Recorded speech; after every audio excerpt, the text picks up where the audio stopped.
ry malagasy namako ny taona 1 dia ataontsika taonan'ny asa, taonan'ny fanarenana, taonan'ny fanorenana. Iasa andro aman'alina isika anatratrarana izany tanjona apetratsika izany.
Sake fitundra panzakan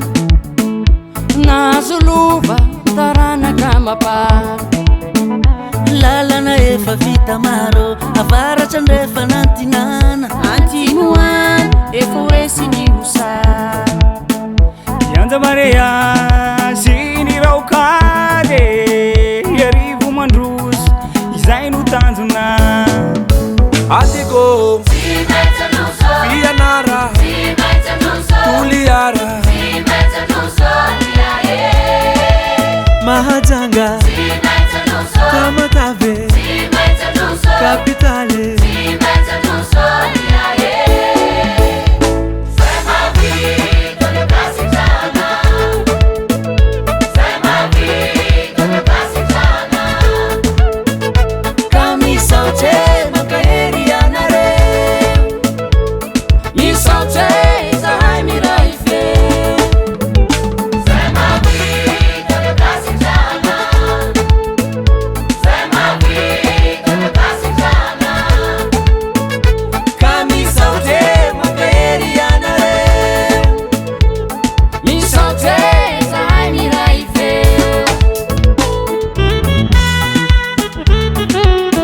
raha mahitany raha vitany fanjakana manao tokoa ny prezidentsika ao ny fanorenana tanàna vaovao fanamboarana ny lalana manatsimo iny fiadiana tamin'ny covid-19 tsy azo tiana tsy hita ny zava-bita masina ny tanindasana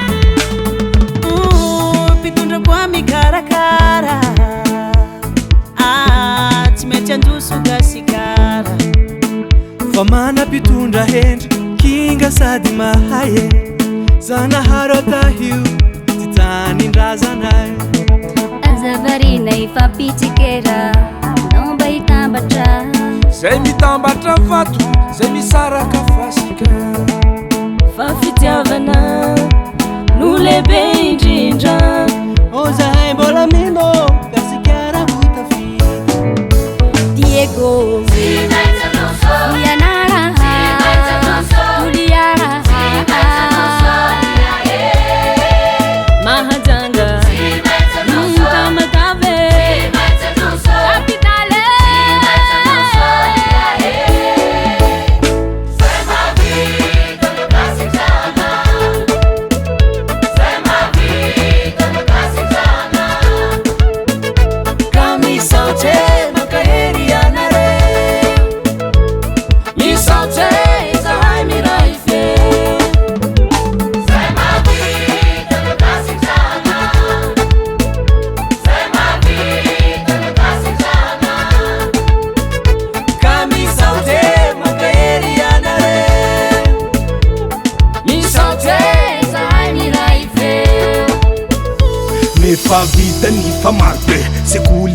lalana hôpitaly misaotra nandry fanjakany mampivoatra ny tanàny